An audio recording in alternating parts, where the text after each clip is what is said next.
C programming এর Bangla video টিউটোরিয়ালে সবাইকে স্বাগতম। আমি মোহাম্মদ শরীফ চৌধুরী। গত কয়েক পর্ব ধরে আমি লুপ সম্পর্কে বেসিক কিছু জিনিসগুলো আমি আলোচনা করেছি। সো আজকের পর্ব থেকে আমি কিছু এক্সাম্পল নিয়ে আলোচনা করব যেগুলো লুপ দিয়ে করা হয়, এবং প্রতিটি এক্সাম্পলে আমি সলভ দিয়ে দেব। প্রতিটা এক্সাম্পলের কয়েকটি পার্ট আছে। এই পার্টগুলোর মধ্যে একটি হচ্ছে যে এক্সাম্পলের একটা নির্দিষ্ট অংশ, মানে নির্দিষ্ট নাম থাকবে।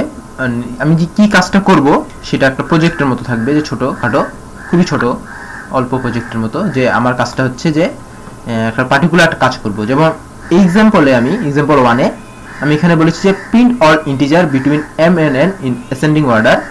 অর্থাৎ হচ্ছে আমি m এবং n এই দুটো মান আমি ইনপুটে নিব, এবং এই দুটোর মাঝে যে মানগুলো, সংখ্যাগুলো আছে এই দুটো সহ সেই সংখ্যাগুলোকে আমি প্রিন্ট করে দেখাবো অ্যাসেন্ডিং অর্ডারে। এটা হচ্ছে আমার আজকের কাজ। আরেকটা হচ্ছে ইনপুট, মানে এখানে আমি বেসিক কিছু ইনপুট দিয়ে দেখাবো, যেখানে আমি দুই ধরনের ইনপুট দিয়েছি এবং দেখেছি দুই ধরনের ইনপুটের জন্য আউটপুট কি রকম হবে। অর্থাৎ ইনপুট যদি আমি 6 এবং 12 নেই তাহলে আউটপুটটা হবে এরকম, যদি আমি ইনপুট নেই 6 এবং 2 তাহলে আউটপুটটা হবে এরকম। অর্থাৎ আসলে আমাকে কি কাজটা করতে হবে সেটা ক্লিয়ার করার জন্য আমি এরকম অপশনটা চালু করেছি।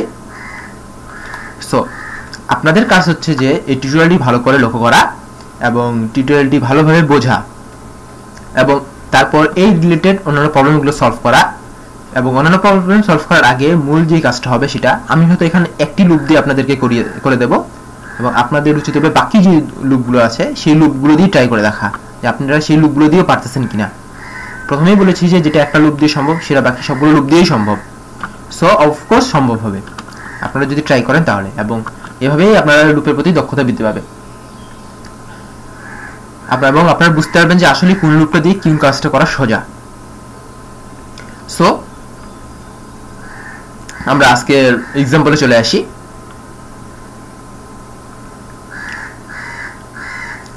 এখানে আমাদেরকে বলেছে যে কাজটি হচ্ছে আজকের যে print all integer between m and n in ascending order. So এখানে মানে হচ্ছে মানের উচ্চধারায় আমি প্রিন্ট করে দেখাতে হবে। যেমন 6 যদি থাকে 12, তার মানে এখানে একটা শুরুর পয়েন্ট আছে, একটা শেষের পয়েন্ট আছে, এবং মাঝখানে সবগুলা প্রিন্ট করে দেখাবে। সো আমরা ফার্স্ট কাজ করব যে 1 থেকে 10 পর্যন্ত সংখ্যাগুলো প্রিন্ট করার একটা লুপ লিখব। Integer i 4, i equal to 0, i equal to 1, i less than equal to 10, 1 থেকে 10 পর্যন্ত, i plus plus,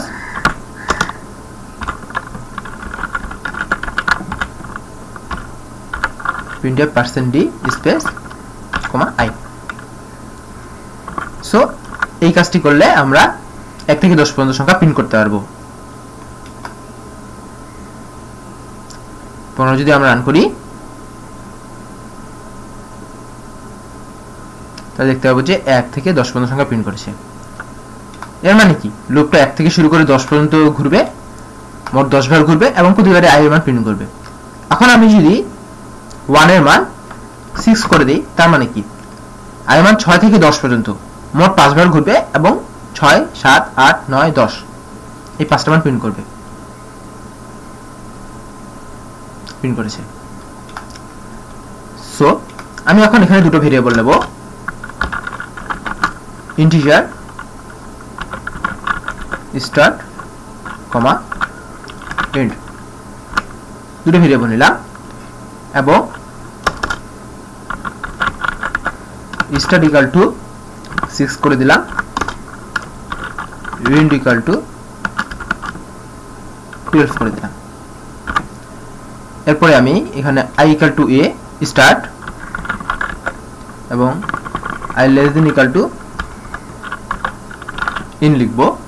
তাহলে কি হবে, i এর মান 6 থেকে শুরু করে 12 পর্যন্ত সবগুলো মান প্রিন্ট করবে।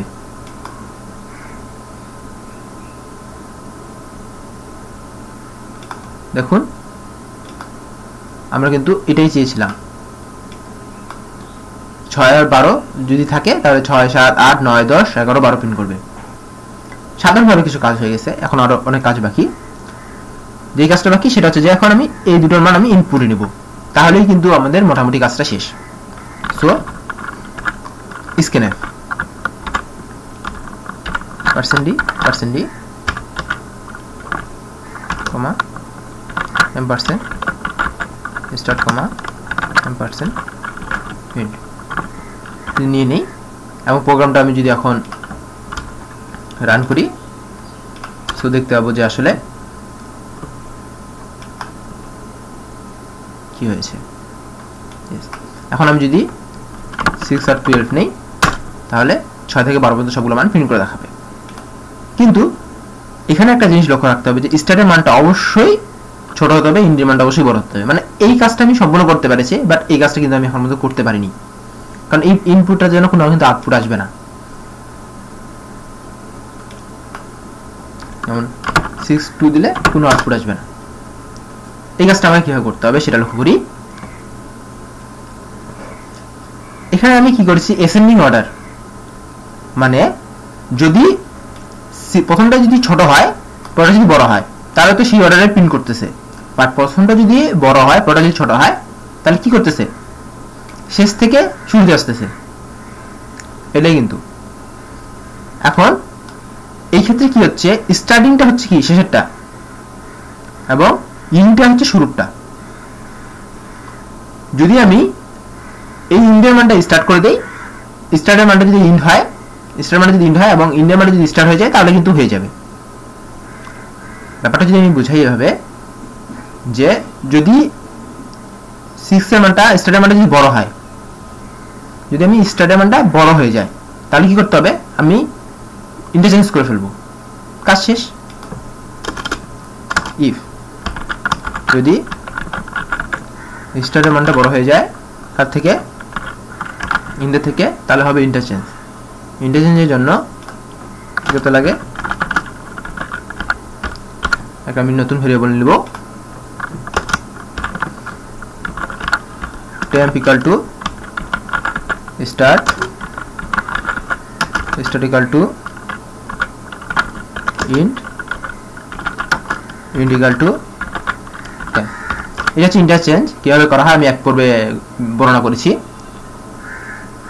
সো আমি যদি ইন্টারচেঞ্জ করি তাহলে কি হবে, যদি কখনো স্টার্টের মানটা বড় হয়ে যায় তাহলে সে ইন্টারচেঞ্জ করে ফেলবে, ইন্টারচেঞ্জ করার ফলে কি হবে, আবার স্টার্টের মানটা ছোট হয়ে যাবে।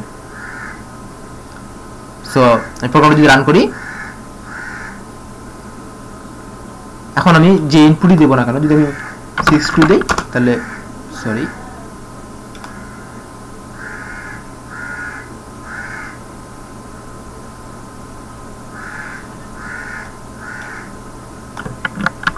এটা এখানে হবে। আমি ভুল করে ফেলেছি, যে ইনপুট নেওয়ার পরে যখন মান আসবে তারপরে সে এটা চেক করে দেখবে।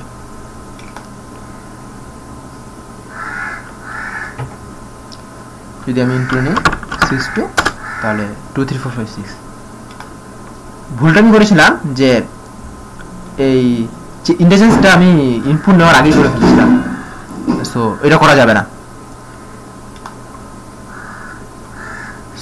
আজকে এই কাজটি এখানেই সমাপ্তি।